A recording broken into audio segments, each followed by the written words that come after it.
dengan denda. Jadi akan ada denda nilainya 100.000 sampai 150.000 kepada mereka yang tidak menggunakan masker di tempat umum ya. Kalau di ruang pribadi itu pilihan. Jadi di rumah tidak wajib, tapi kalau mau pakai karena kewaspadaan silahkan, tapi tidak masuk kategori yang diwajibkan.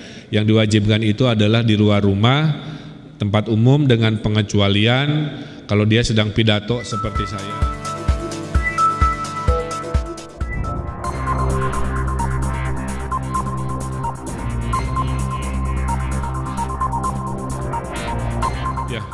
Bismillahirrahmanirrahim. Assalamualaikum warahmatullahi wabarakatuh. Rekan-rekan media yang saya hormati, izin mengupdate situasi ya. Situasi dalam 7 hari terakhir banyak kabar yang kurang menggembirakan, tapi juga banyak berita yang insya Allah konsisten dalam hal-hal yang sifatnya membaik ya.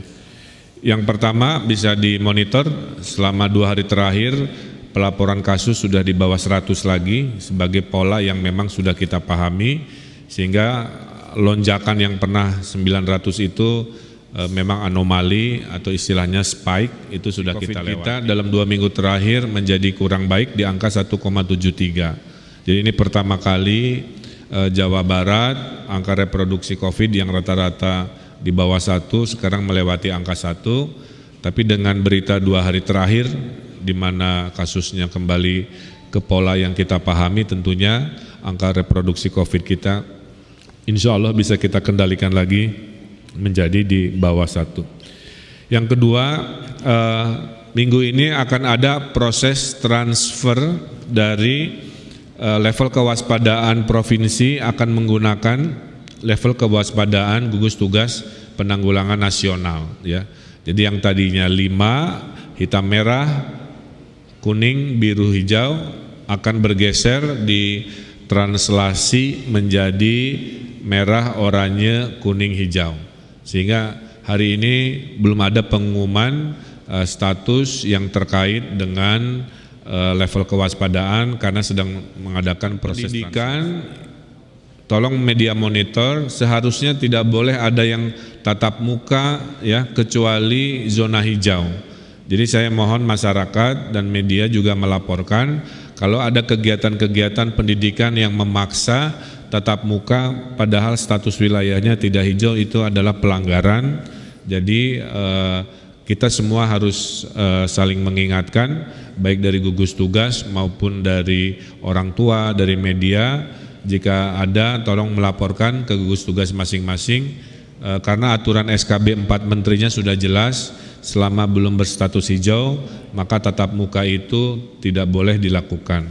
Sehingga MPLS, masa pengenalan lingkungan sekolah, karena hari ini hari pertama tahun ajaran baru, semua masih dilaksanakan secara daring atau online. Data-data sudah berhasil kami terima, yaitu adalah yang kemarin ditanyakan terkait jumlah yang meninggal, tapi dalam status yang belum tentu positif ya, karena memang secara arahan yang dilaporkan selama ini adalah yang meninggal dunia dalam status sudah diswab dan hasilnya positif sekitar 180, tapi yang meninggal dalam status ODP dan PDP yang belum tentu itu COVID ya, tapi karena dapat status ada 1950. Jadi saya ulangi lagi, data itu mulai hari ini dan besok sudah akan ada di Pikobar untuk orang atau siapapun yang ingin mengetahui kondisi yang meninggal dunia. Karena kondisi yang meninggal dunia bisa saja dia penyakit yang bukan COVID, tapi karena dia mudik ya dalam status sehingga masuk kategori. Tolong wartawan tidak menerjemahkan ya, tidak menerjemahkan yang meninggal ODP PDP ini sebagai kasus positif COVID, karena yang ODP PDP kalau di swabnya positif ya dia bergeser grupnya menjadi yang meninggal positif COVID. Ini adalah ODP PDP yang belum tentu COVID, ada 1950.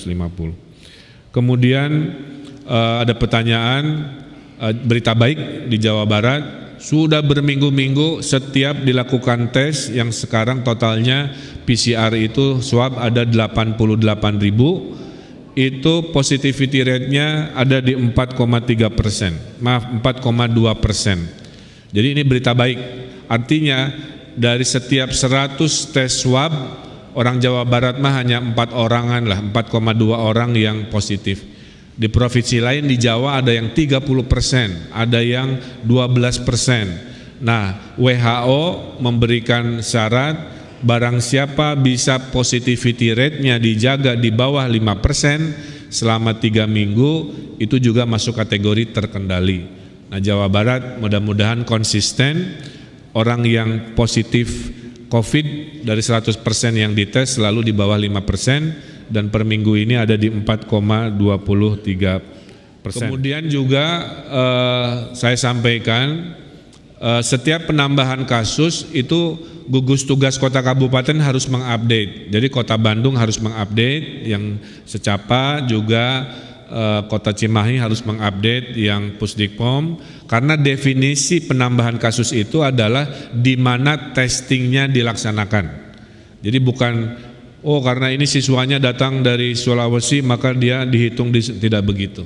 Mau datang dari seluruh dunia manapun, pada saat testingnya, lokusnya dilaksanakan di daerah itu, maka jika ada yang positif, penambahan kasusnya dihitung sebagai penambahan di daerah itu.